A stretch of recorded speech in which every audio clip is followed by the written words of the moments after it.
This morning we're hearing from someone who knows a lot about the redistricting process, former New Orleans Mayor and former State Senator Marc Morial, who is now the current president of the Urban League. He has been in that position for years now. Marc, thank you for joining us. Hey, good morning. First of all, redistricting has been a problem, not just here, but all across the country. And you know, you see these gerrymandered districts that in some cases just wander all over the place. Yeah, thank you. Good morning, Eric. And redistricting has been a difficult issue this year all across the nation, as you said. Partisan redistricting and racially motivated redistricting has also affected states across the nation. But let's talk a little bit here about Louisiana. So the history in Louisiana is only once since 1970, which is the first redistricting that took place under the auspices of the Voting Rights Act, has the Louisiana legislature passed a redistricting plan that was not challenged either in the courts or by the Justice Department. And in this instance, I think the same result is going to occur. The state legislative maps, although the governor did not veto them, they are not sufficient. They are racially imbalanced. They're constitutionally defective, in my opinion.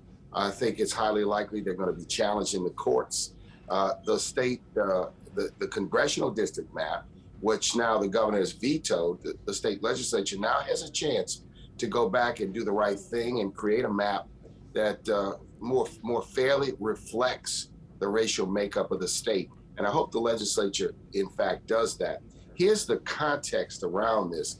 The United States Supreme Court has weakened the tools to ensure fair districting in a number of cases. One, the Shelby case of 2013 weakened the Voting Rights Act severely. And the Voting Rights Act has been an important tool to ensure fair districting. And then in other cases have weakened the ability of legislatures or weakened the standards by which legislatures redistrict all forms of districting maps. So this fight is about fair distribution of power. It's about a fundamental tenet of democracy. And I hope the state legislature will do the right thing with respect to the congressional district map.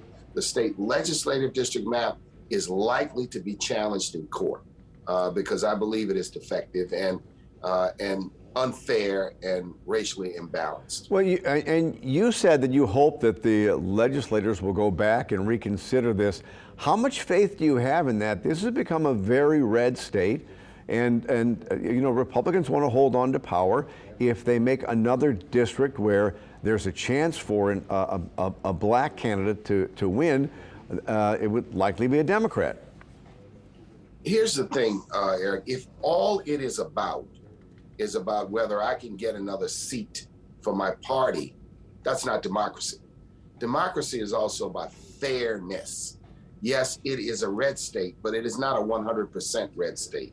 Yes, it is a state where the majority of the residents are white, but 1/3 are African American. This is about balance. This is about fairness.